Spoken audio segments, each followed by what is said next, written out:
But I think a lot better.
Get our workshop started today. And first up on the agenda is the Airport Economic Development Project. Ryan's going to speak to that. All right, so this is the scope of services and the fee structure that has been given to me by Garver for the Economic Development Project. So you'll notice there's an Exhibit A, Exhibit B. Exhibit A covers the scope of services that they're going to provide. This is covering our part of the project as far as the design is concerned. So it's, project administration, environmental services, surveys, geotech, prelim design, final design, and bidding services. In that Exhibit A, it outlines in detail of what each of those categories consist of. They have given us a basic fee summary of $131,320 for those engineering services. The next document is going to be the proposed contract agreement that the developer has presented the city for the private half of the project. I've had many discussions with TDOT, many discussions with Garver in relation to a concern with the timeline. And we continue to run into this challenge between the rate that the grant is going to allow us to work and the desired timeline that it has to be accomplished. So there's been some back and forth on that, some concern that we're not going to be able to meet the timeline that the developer is in need of. He's made it quite clear to us that he really needs to have this done by the 1st of June of 2025. As far as pad turnover, so that he can have 6 months of construction to build his half of the project. I've relayed all that to Garver, I've relayed all that to TDOT, and made them aware of, the importance of this. TDOT has told me directly that they would not commit to any timeline, which makes it very difficult for us. Being that the controlling agency above us is not willing to commit to a timeline, it makes it very difficult for us as the city to make any kind of promises as far as a timeline. So the biggest concern with this contract is just the liquidated damages that the city would be liable for if we are unable to deliver the pad at the proposed schedule that's in the agreement there. So that's really what gives us, or I should say myself, the most trepidation is that clause. If we're unable to comply with that agreement, and again, because TDOT has clearly stated that they cannot promise a timeline, makes it very difficult for us to make any recommendation as far as proceeding with this contract, given that clause that could pose the city to So quite a bit of risk. briefly, a couple bullet points, the liquidation. Tell us so everybody in the room and also on streaming can. So basically the entrepreneur, again, has given us this contractual agreement, a proposed agreement, basically states that both parties agree to the construction schedule that's outlined in Exhibit C, as well as both parties acknowledging that they will incur costs to meet the schedule outlined in Exhibit C. Again, that schedule that he's outlined shows us turning a pad over to him by the 1st of June. And then it also states that if either party fails to meet its specific obligations as it relates to the schedule, costs, or obligations of this agreement, the damaged party may recover the costs associated with the failure or damage by the responsible party. It's believed that we, at this point, would pose the biggest risk to that being, or the biggest risk for the responsible party being us. And again, it's just, it falls back on the conversations I've had with the state who have emphasized, that they would not agree to a timeline.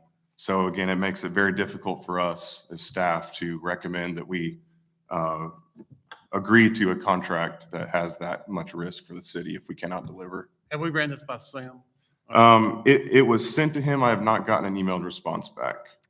So if we put a timeline of December 31st of next year, would TDOT agree to that? TDOT was really unwilling to agree to any kind of timeline. Garver feels very confident that they can get it done whenever it is needed. The engineers feel very confident they can complete it on schedule. The biggest thing right now is the environmental. If it's just a CADEX, which is the best case scenario, they have told me that it's a 0 to 90-day timeline. If it goes into an environmental assessment, we're looking at 3 to 6 months. We can continue with design until that is completed. However, we cannot disturb any ground until environmental is complete. So at this point, we just don't know for sure what that's going to look like. We submitted the checklist to TDOT a week ago, last Friday, but we're just still waiting on a response back from them.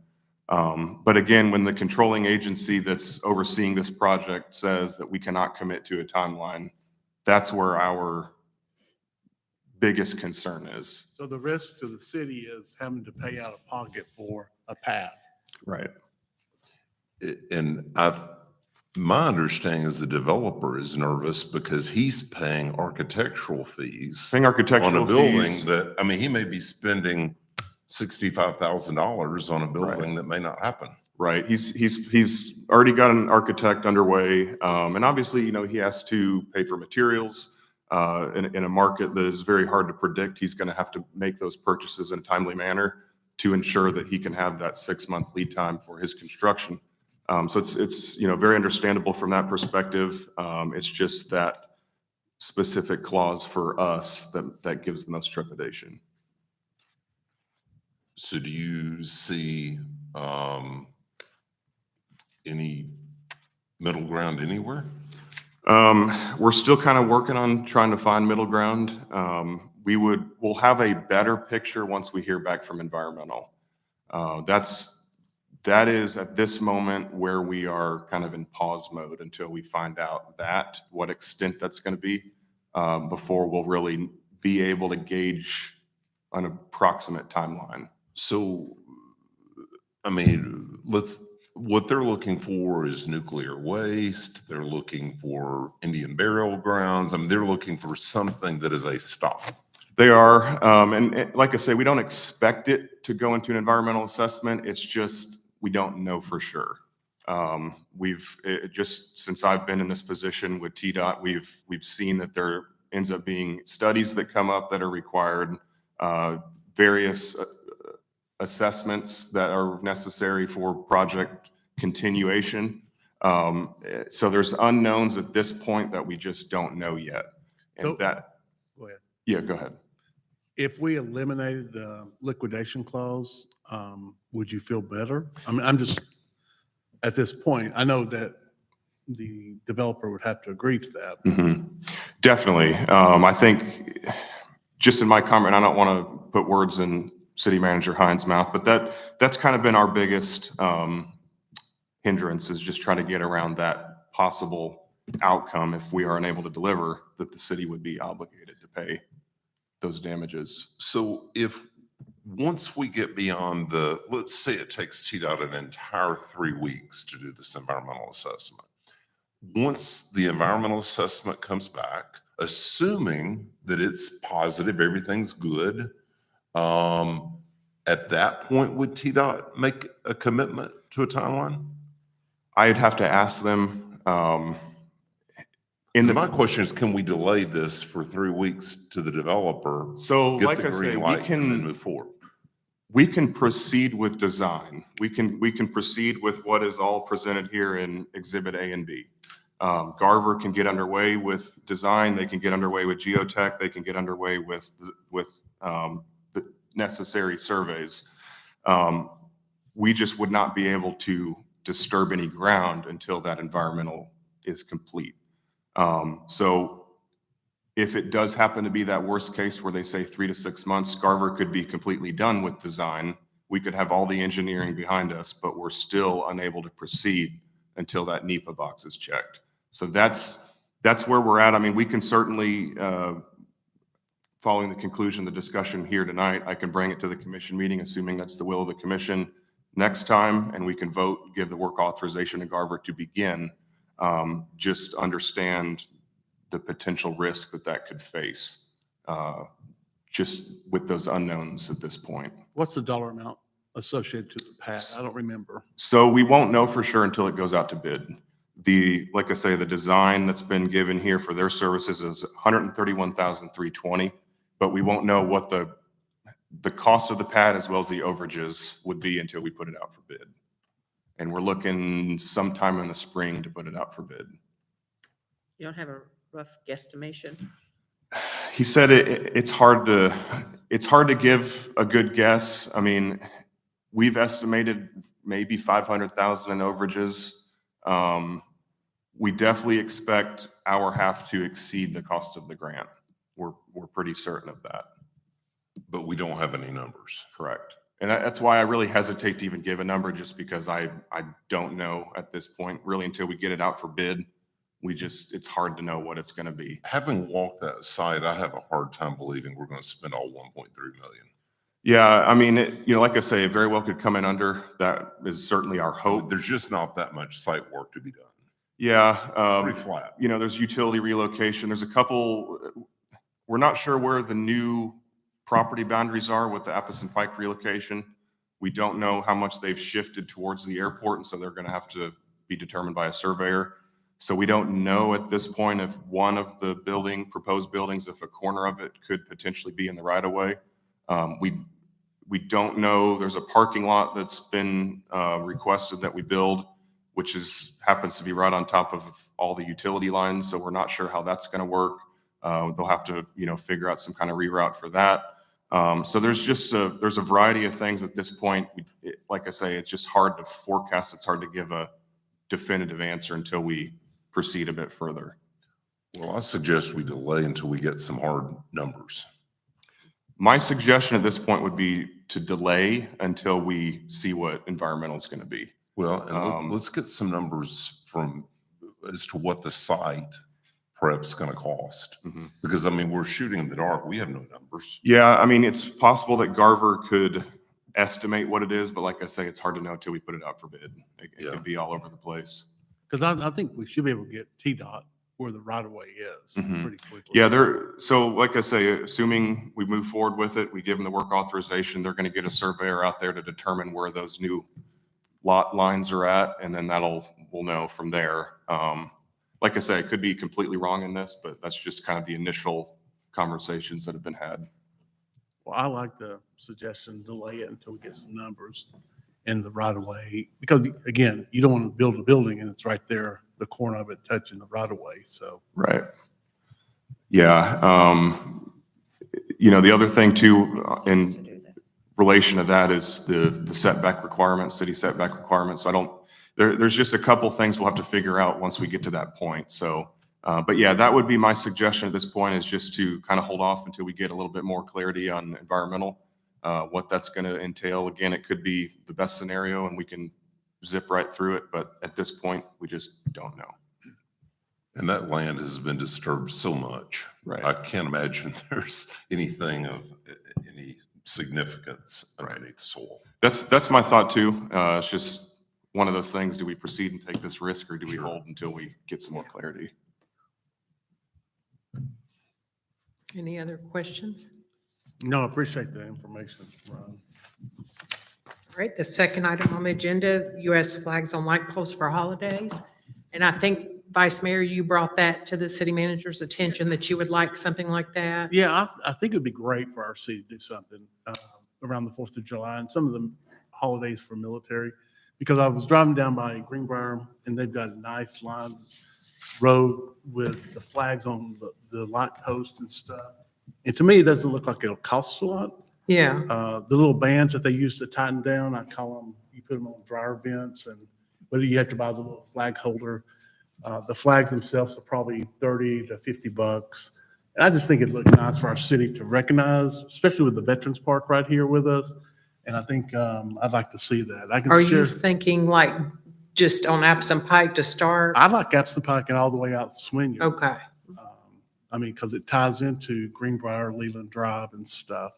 we could get a cost for that. So I don't Get a know, cost for that and see. Debbie.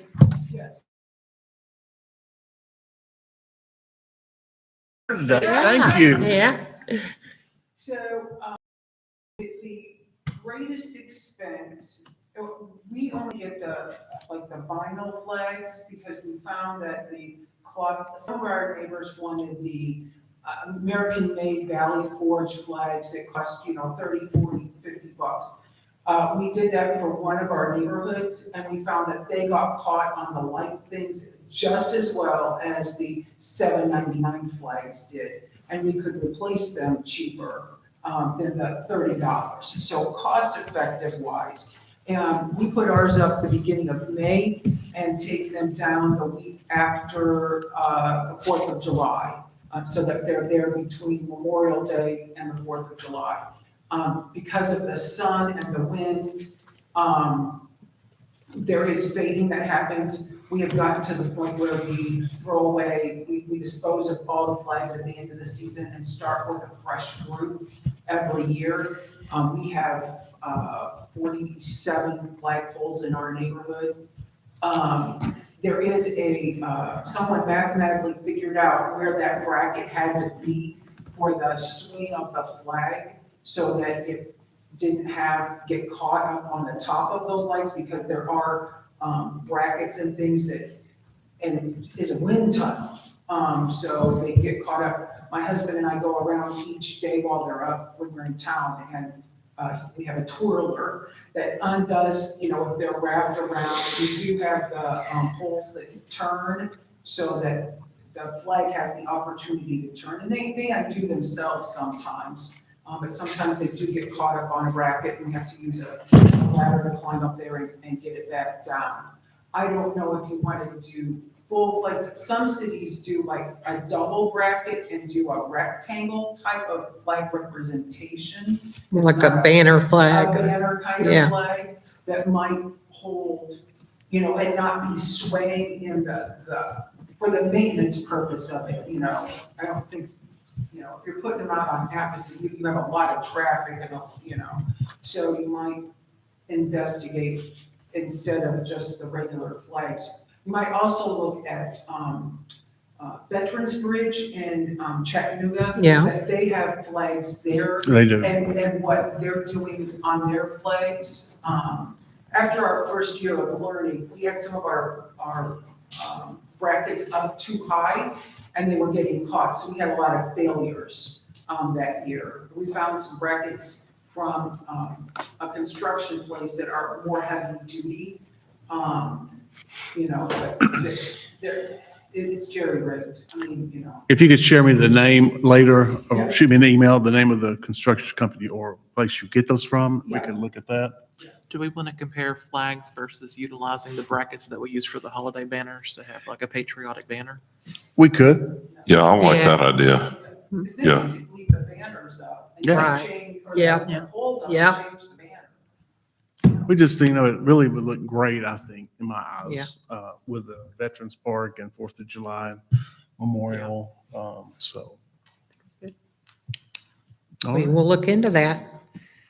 Okay, I we'll think we move- want the maintenance-free route. yeah, the banner, yeah. Which will be more expensive for the banners, but it may be worth it, yeah, for that. We can move on to the next agenda item, which is city signage. So before the city manager went out of town, he told me that if we use the same sign people that we used for the Veterans Memorial Park sign and the sign at the EDC, that the smaller sign at the EDC is $10,000 and the larger sign here is around $20,000. We would also need 2 signs at the entrance to the new parking lot.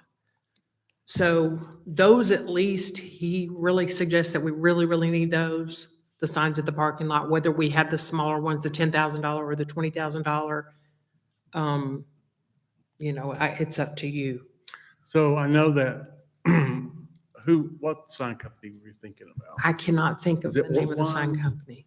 Yeah, maybe it was I Ortwan know they did Signs. this Maybe it sign. is Ortwan Signs. So Jane, and I've had a couple conversations with her because I had mentioned in a meeting that we wanted to have new signs coming into the city. Yeah. Because they're starting to look really, really bad. Yeah, And I said, look, we really need like 4 or 5 of those around the city, just to, you know, say you're in the city of Collegedale. yeah, And we are proud of our city, so we should have something like that. So, you know, replacing what we have that are faded, rotten. yeah.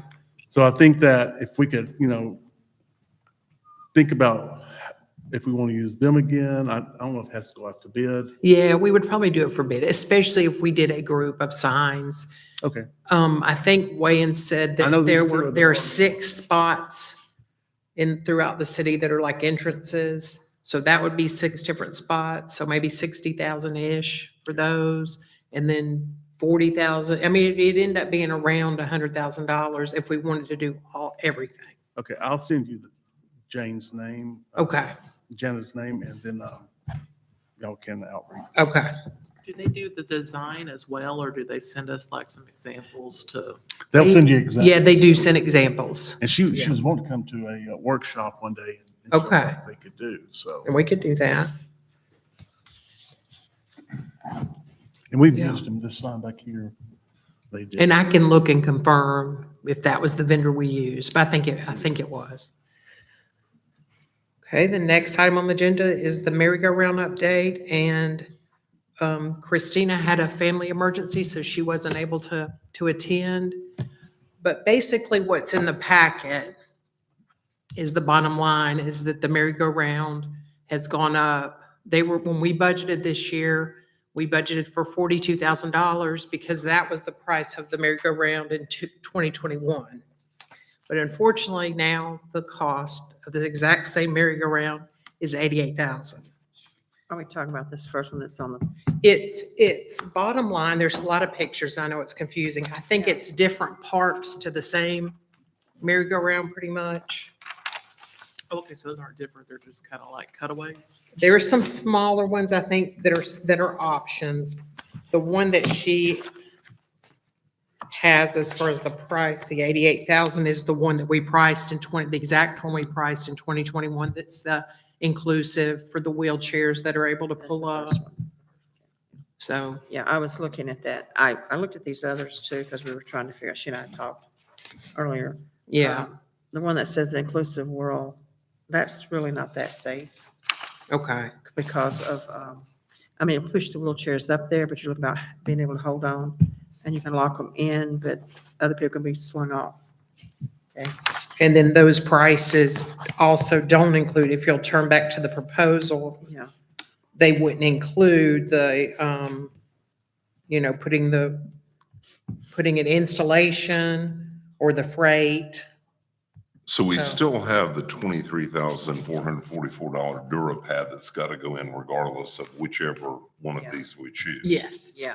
Okay. and we'd still have the freight and we'd still have the installation. So she just included on the proposal, the cost of the one that we thought we were budgeting for, but unfortunately it went up, more than double. It's a cost of materials. So really, it's up to you, the commission, whether you want to, go ahead with with the larger one, and we do an amendment at the end of the year, or not. It's up to you. Or if we want to go with one of the smaller ones. And I do apologize because Christina would be able to explain this a lot better than I can, but Well, I think, to be honest with you, we're gonna get for people with wheelchairs and stuff, those can be rolled right up. But then you have children that are quadriplegic and all. And I was looking at the one, the red or the blue. We've used these in schools before. And they're okay. I'll prefer them over this is just my dealing with playgrounds at schools. Like the one that's the resolution inclusive spinner, or the blue one that shows where they can sit down. yeah, That way they can be strapped in. It can be used adult and children, and then children that are not have disability, has a disability with this, they can do it. I mean, something like that. I'd like to get with Christine on it yeah, oh, yeah. and see if that'd be more feasible. This first one would be ideal. But even though I'm looking at this one, it's not really showing a lot of space for those that are not in a wheelchair to be able to sit. So this is a little bit different from what I was looking at Okay. previously. So I think maybe we could get with her, maybe table it. It does Yeah, show- that's It does fine. show somebody in a wheelchair. but Yeah. And then It other is, kids but look at on the it other too. kids I don't know. around. Yeah. That's a little, those right there are a little like, they're almost like plywood with just a little cushion on them that's weathered, And they're nice to sit down, but they're not, it only holds like one wheelchair. So the Revolution Inclusive Spinner, will that accommodate a wheelchair? Yeah. The Revolution, this Revolution Inclusive or the merry-go-round emphasis of 9,000, they would have to be picked up and put in. Okay? They wouldn't be rolled in. So the wheelchair wouldn't. The So okay. Okay, the Revolution Inclusive, it's basically the same thing that you can see they could be, if you look at the little girl in the striped Yeah, shirt, she can be strapped in. Okay, yeah. those okay. are made more for those that, what I'm talking about, severely handicapped, with, paralyzed and so forth. Mhm. Those are really good for that. With those, you can also, children that have no disabilities and even adults can get in there with them. The first one, which I like, is where there was one, I need to get with her to say that you could put like 3 wheelchairs in, and there was room for the parent to sit beside them. And, She might not have put that one in because that one I might don't be see it. 80,000 with nothing, without Well, yeah. installation or anything. I'm gonna say. Yeah, that. I just don't know, how many people we're gonna have with a wheelchair, and I think that we have to be inclusive. Yeah, Um, I'm thinking that, now this one's good, don't get me wrong, Yeah. this one is really good. You can probably get one. and the Which one are parent you looking standing- at? You're talking about 42,000. that We first, go one, around yeah, the. yeah. the I'd like to see a DGFUs. bigger, different Bigger. angle pictures of it. Yeah, Because this one doesn't show, like the children sitting down. from my experience and looking at certain ones, I know how those look. Those aren't comfortable. They're kind of flat. Right. Um, that's only my concern because when you have a child that is already has issues with their spine and so forth, that's not feasible. So the second one, the inclusive world, the second page, I think, the second picture, that one only must, That would I only be mean, handicap. or kids that are just standing up. There's no Yeah. benches to sit on There's, or and anything. there's no security there to hold them in. You're right. See, these are locked in. You actually roll the child in and you lock them in. Yeah, So okay. they don't go anywhere and they don't get flown out. The The merry-go-round here on the game time where towards the play court, the blue one here that says inclusive, that is good for the parent that wants to, we used to have one out here, but it wasn't quite like this with the swings. They have to pick them up and set them in. They have to Yeah. take them out of the wheelchair and set them in. It would be very good if they can be rolled in, so the parent doesn't have to, lift them. But that one would be okay. Give me your thoughts on the inclusive orbit. I mean, to me, that seems like it would accommodate a wheelchair as well as Yeah. children that were sitting and be a whole lot less expensive. Yeah, that one. And there may be, and I need to ask this company. We They can- have the green sitting here. Yeah, The wheelchair can be locked in. That's what it's going to have to be locked in and fastened. And so we have that. If need be, you could put one maybe on this side is what I'm wondering about. If there's some way to fit in and lock there. And I'm seeing some little triangular things. yeah, you would almost think that all of those triangles are where It's you for could lock them in. Locking in. And so that would be better than the other two. The plastic ones are good for picking up and setting. Yeah, And then the adults can ride with them and so forth. The adults can ride with this. I like more of a closed-in closure, so they don't go slinging out anywhere. But I'd like to see an example of it. I'm gonna see if there's one nearby so I can go check it out. Well, having grandchildren who are rambunctious, I can see some accidents waiting to happen with some of these. Well, listen, when And I I'd was, rather avoid that if we could. I grew up on merry-go-rounds and we'd hang on, let our feet slung out, If we got slung away, that was just our tough love. But, we want to times avoid have that. changed. Yeah. We want to avoid that. If I can find a place, I'm gonna get with Christine and let me see where a playground that has these. Yeah, So I can go check it out.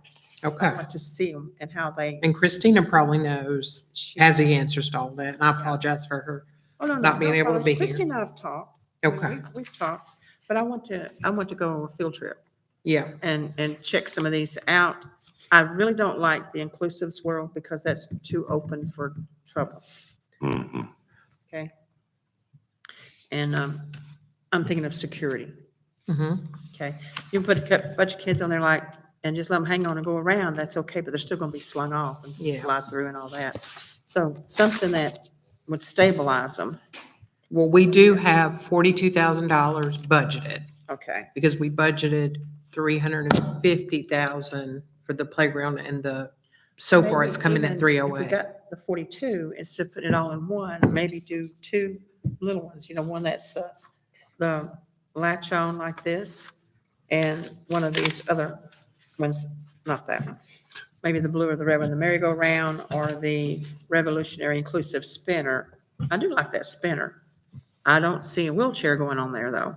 I But do then we'd see- also need 2 pads. Yeah, With the 42,000 that's budgeted, wouldn't include the pad. No, it's just 42,000 total. So Okay. this one with installation, and everything's 88,000. this So one. this first one. Yeah, Are there that's, any calls with our insurance company to see how this will affect our We insurance? will do that as well. There may have been, but I don't know that they have. it should fall underneath. We'll do that as liability well. Insurance. Well, you can do your field trips, and we'll call and ask insurance, and we'll talk again about this. Let's see. I worked with Play Core a lot in them when building elementary playgrounds here in Hamilton County.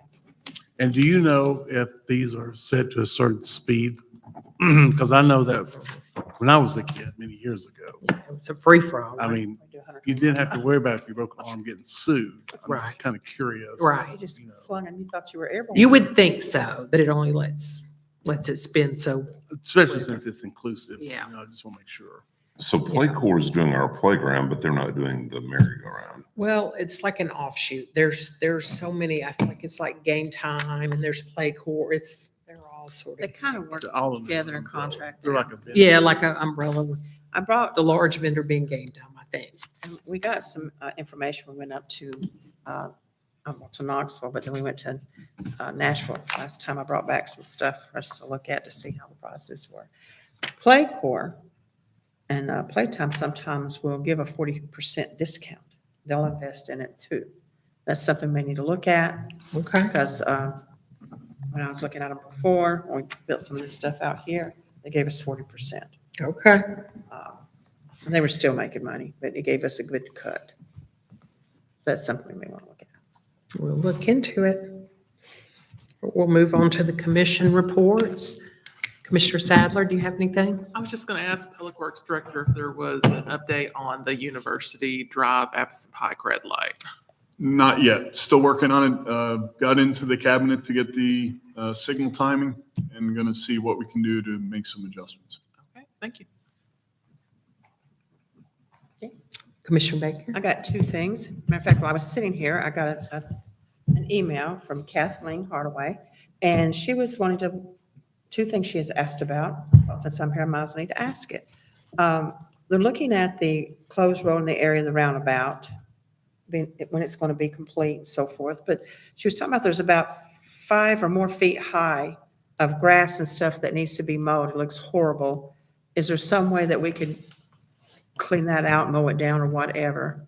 She was talking about it being, it's around Southern and I know, and I'll answer the rest because I know Robert Ring University. Okay. So Talent Road, where in Yeah. TDOT, that all has grown up. Yeah, I mean, right now, TDOT hasn't turned it over to us, so we've No. got, they mow it twice a year, unfortunately. They are expected to mow that this week. they are, okay, T-Dot That'd is, be great. yeah. okay, good. Yeah, great Good. timing. Yeah, Bless Bless you. yeah, I did get word from the project manager from Ray Brothers. that Okay, They'll be here got it. this week tomorrow. I had just And that's posted around on Southern. Facebook because I've had so many complaints about this Yeah. last weekend. Yep. I know we've talked about it, Yes, and yes, I'm not- Wayne was looking to see if there's anything we could do from a public works perspective. Very All good. right. And then the other thing I wanted to ask about, when last meeting we had, I talked about how we're going to preserve, some way that we Yeah. preserve the handprints and things off the Imagination Station while we do the renovation there. And I had an idea, but I want to get y'all's input on it before I go any further. I was trying to think of what to do other than just cutting and making a shadow box like type thing.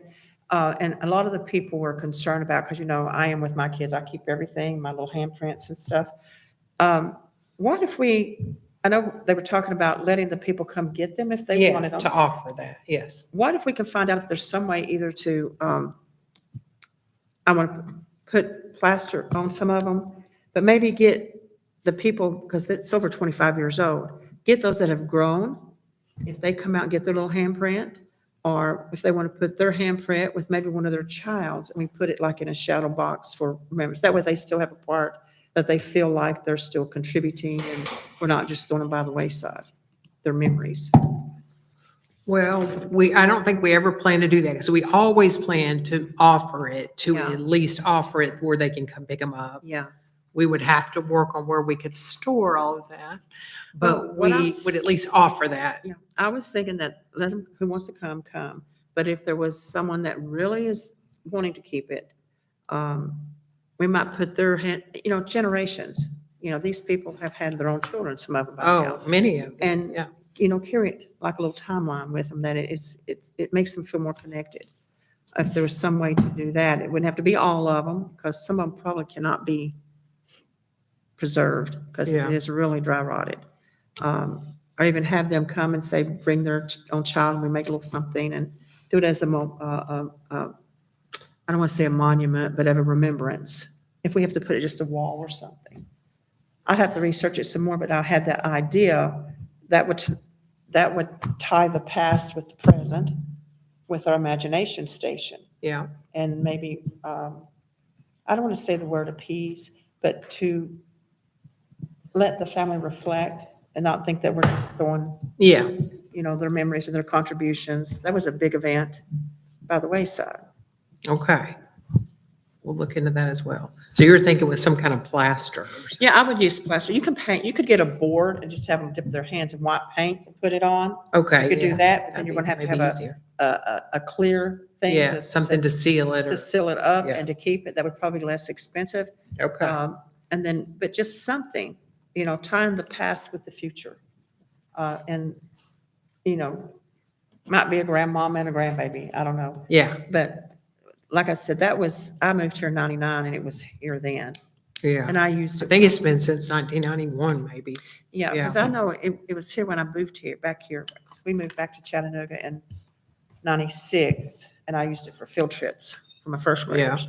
But, maybe it makes them feel like we still remember them and they're still connected. I appreciate your comments, but honestly, if we're going to do a shadow box, Yeah. I would like just the people who did it, of the hands left versus trying to tie things back. I think it doesn't sound as important to me that the family's here now. Yeah, It's more a reflection of who the kids were at that time. right. It's my personal opinion. But I'm just one vote, so. I'm looking at you with my. And are bad eye. all those still wood or some of them those? The handprints are still all wood. Yeah. Are So they still there's- wood? Okay. Yeah. I thought unless Wayne you had pour said something something in else it. about them. Yeah. but- If you pour, I don't believe they're the originals. They were redone after some of the wood Yes. rot. that's when we did the renovation. We did redo them. So they're not really handprints of. Okay. I forgot about that. Duplicates of handprints. So they're the reproductions. The reproductions of the original. Correct. DNA moved over. Okay. Okay. All right, Vice Mayor Johnson, you have anything? A couple things. So I put out on Facebook today how bad the weeds were because I really got calls this weekend. It'd be great seeing over the roundabout. Wish we could do it, mow it ourselves, but it's too tall for our mowers.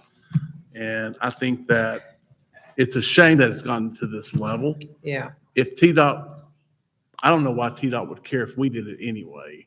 And to me, you could take one of the side wings of the Batman mower machine, lower it down, not touching the ground, but at least go over it. So it's, I don't see why TDOT would really care about that or somebody weed eated. but they'll do all that when they come? That's what I've been told. Yeah, let's Yeah, hope. so- But to Let's your hope point- they I do. know, but I Yeah. mean, it's just a shame I that know, TDOT that it's wouldn't gone do this that. long. I know. We've gone through this. Our city, we're really proud of our city, the way it looks. Now, there's some things we need to change, of course. And I've had a couple conversations with Chris. Is the signs that are rotting outside of Thatcher Switch bathrooms and stuff? We need to get rid of those. We need to get new, fresh signs put Yeah, up. that's another sign that Wayne mentioned. I know Yeah. it's money, but Yeah. I mean, really, when you go there, Yeah. it looks bad. And the weeds really looks bad. And I'm not holding Public Works accountable for it or the city. Unfortunately, it's TDOT, but people sees it as a city. Yeah, they do. And, anyway, so Sunday night Friday afternoon, I was coming out of Food City about 6 o'clock. And 2 tractor trailers went by with huge red pieces, which are cranes. And Mhm. Commissioner down there, my friend, she posted that a little bit later. And I was like, wonder why they're going out Lee Highway to Edgemont to the back way. The only thing I could think was they're trying to avoid the railroad, but I don't know if that's really why they went that way, but it wasn't the best way to go. I'm glad I didn't meet them on the road.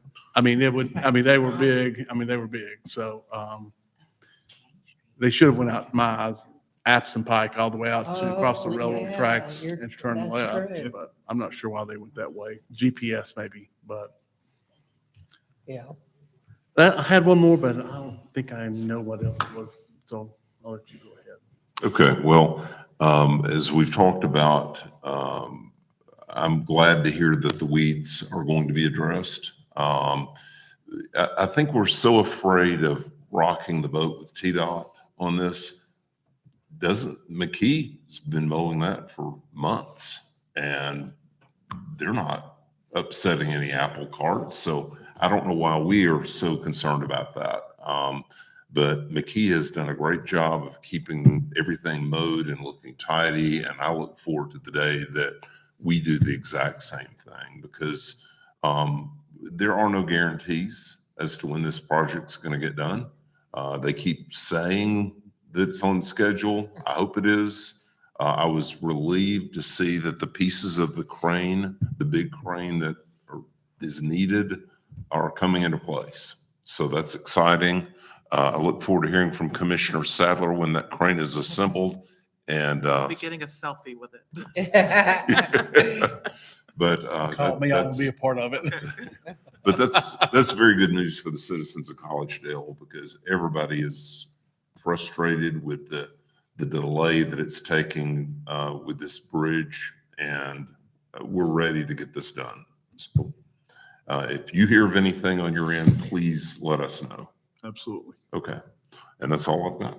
So I remember the last piece. Oh, yeah. So before Chris took over the director's position, one of the things I hounded on was Tucker Road.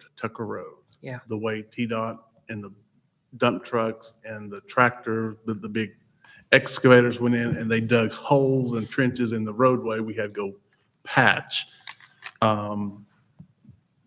Your challenge is to make sure we hold up, that we continue to push them to pave Tucker Road all the way out to Edgemond, where it really needs to be, or at least to the sharp curve where they tore up Tucker Road because it's really bad. The second piece is right there in front of Appson Pike and University at the four-way stop. I don't know how bad that road can get, much worse it can get, but we need to go in there and have some paving done to it. It's bad.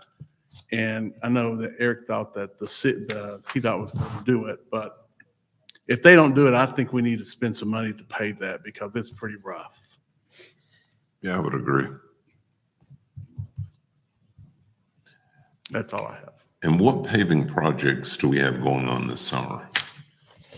Or have we had going on? None at this point. I was working with Eric on a program and it got sidetracked. So I haven't finalized anything. Just trying to kind of get all the other pieces together. Okay. But I haven't come up with a plan as of yet. Okay. So it sounds like if we need money, then there is money budgeted. So, and hopefully TDOT will pay for We it. usually don't spend that till like June, July time. Kind of have an overlap depending Yeah. on what we want to do and what the prices are. Isn't our paving budget like about 600,000? Oh, yeah. 650. Yeah. Did the company come and do the scan of our streets yet? They did, they finished, can't remember, a couple months ago. So just trying to get that data and again, probably use that to determine where we need to prioritize our funds. When will you get that data? Hopefully in the next month. Okay. Yeah. Definitely trying to get that behind me. Report back to us if you would, what comes of that Sure. and what the study showed. Absolutely. Thanks. All right. Ryan, do you have anything? That's all for me. Chad? Nothing this afternoon. Chris, anything else? Just to add the Pine Hill Road issue that I emailed you guys about. I'm just working with some contractors right now to get a magnitude for the scope of the cost of repair. The detour route is out but not in place. That should hopefully take place between today and tomorrow. And once I get numbers, we'll talk with City Manager Hines and come back to the commission to figure out a course of action. Okay. Great job being proactive on that. Thank you. Nothing here. All right. Nothing from me either. Can I say one more kudos to the police department? Yeah. Unfortunately, we had a tragic accident here. When we got there, Collegedale had 3 or 4 people around doing CPR, trying to take care of the child. I know it's hard for everybody, first responders. Your guys did an excellent job. One of his officers, what was his rank? Ben Parker. He's a sergeant. Sergeant. paramedic wrote Yeah, in. And, yeah. you know, luckily, he's got good officers like that working for us, and I just want to say thank you for what they did. Yeah. Yes, sir. Very proud of them as well. Yeah, please let your officers know they're in our prayers and thoughts, because this is, I know, taking an emotional toll on them. Can I put Been a been little a very footnote? difficult 2 weeks, but yes. Yes. Can I put a little footnote on that, please? The little girl that drowned, her cousin is a colleague of mine that I've known for years, and she was commenting and how that the family was talking about what a great job the police did in helping. That's all she told me. She didn't go into any specifics, but she just said that they were very impressed that during such a tragedy Mhm. that y'all were helped, so it really helped them. Thank you. I'll just make sure to let them know. Thank you. We are adjourned.